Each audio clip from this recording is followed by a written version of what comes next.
কাল ছিল রবিবার আর সাথে ছুটির দিন, আর ছুটির দিন মানেই তো হাজারটা কাজ, হাজারটা ব্যস্ততা।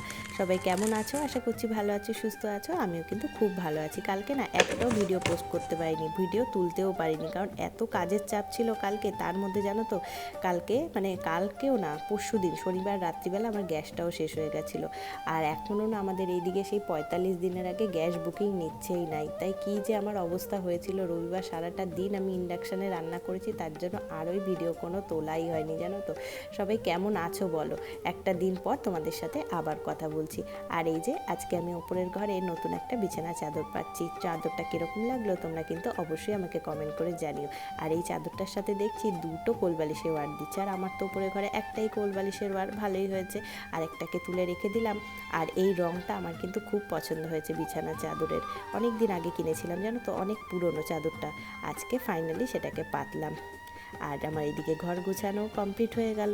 আর এই গরমে আজকে দুদিন তো একটু তাও বৃষ্টি বৃষ্টি ছিল, একটু ভালো লাগছিল। আর আজকে সকাল থেকে যে পরিমাণে রোদ দিয়েছে, এই সকালবেলায় আমি একদম ঘেমে স্নান।